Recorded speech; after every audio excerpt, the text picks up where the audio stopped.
URC round number 13, folks. Connacht have just gone in and got themselves an away win over Ulster. That's not been happening for anyone this season. Cracking stuff from the Ulster lads, but too good from Connacht. Cracking game, really. Enjoyed this one to start my Saturday morning here in NZ. Proper arm wrestle, 7 points apiece first half. Opens up a bit in the second. Bundyaki, the veteran, gets man of the match. We'll go through some of the key events and stats, and you guys let us know your thoughts. But for Connacht's season, that result is absolutely massive.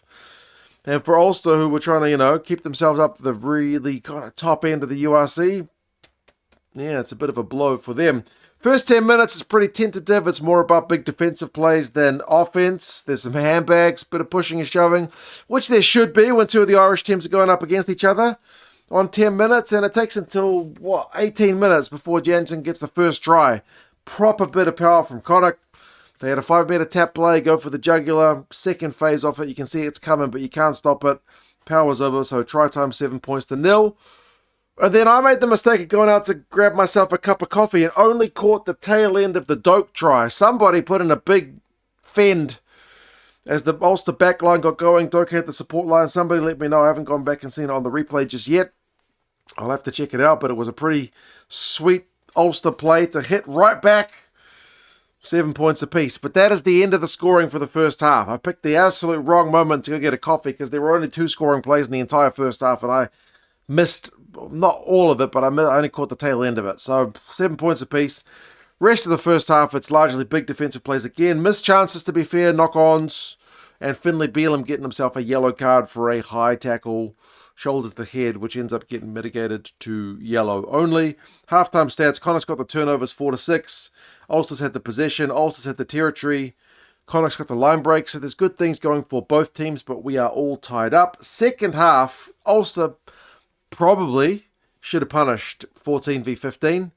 And I feel like in the scheme of this game, that's probably going to be, I don't know, maybe the hardest thing to look back on and review. They didn't score any points when Bealham was in the bin, and they blew an absolute sitter. They finally managed to cut the Connacht defence to bits. Stockdale, Doak, final pass, I think it was to Carson, was just shelled. It is a brutal one. They should have scored for all money. And look at that scoreline. How costly does that look now? Still 7 points apiece. And then Connacht, when they get their chance, they don't make any mistake. Loads of phases. Big carries from the likes of Jansen again. Finished by Bealham. Back out the bin.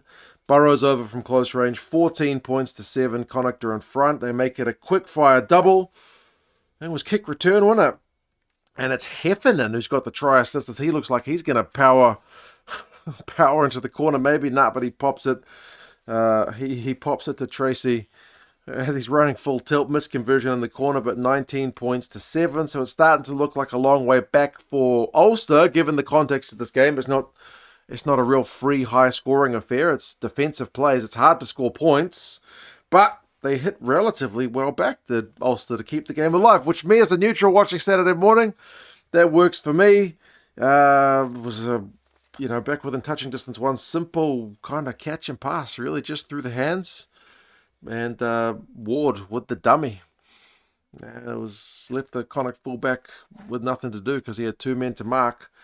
Misconversion, but it's a 7-point game, 19 points to 12. Back to absolute game on. But then, holy moly, the free scoring continues. Finn Tracy. This is probably my favourite try of the game. He needs to take a bow, that man. And it's the Connacht back 3 linking up. All 3 of them had touches on the ball before Tracy was able to go over. He's got gas, he's got footwork, he's got a big fend. It is a sexy, sexy try. 26 points to 12. Ulster did have a must-score moment on 74 minutes where they had a penalty. They went for touch, and Angus Bell, who was back on, managed to power over from close range to make it 26-19, but that was as close as it got for Ulster. So, yeah, like I said, 2 very different halves. First half, arm wrestle, nobody's really able to break each other down. Second half, some sweet, sweet tries, particularly the Tracy second is my favourite. But as I said, there were some really nice skills on display from both teams. Aki gets man of the match. He had 14 carries, which was the most, and he had 3 turnovers, 1 which was the most. So the veteran rolling back the clock. Turnovers 1 finished 8-6, so Connacht did well in that area, but both sides did well, to be fair. Line break 6-3 to Connacht. Ulster again had the possession, had the territory, but not quite that kind of clinical edge. And their line-out was a little bit scrappy compared to Connacht's as well. Tracy had 5 defenders beating 3 line breaks. 3 line breaks of 6. That is half of Connacht's line breaks and as many as Ulster had in the entire game. Zach Ward beat 5 defenders. But yeah, Cam Prendergast, 20 tackles. Some really, really good standout performances. But Connacht deserved winners, I reckon. Ulster are away to Zebre next, so a chance for them to bounce back. And Connacht will be home to the Ospreys to really make a push for the playoff spots. You guys let us know your thoughts on the match. Great way to start my Saturday morning. Hope you guys are all good. Take care. And I'll talk to you guys again soon. See you later.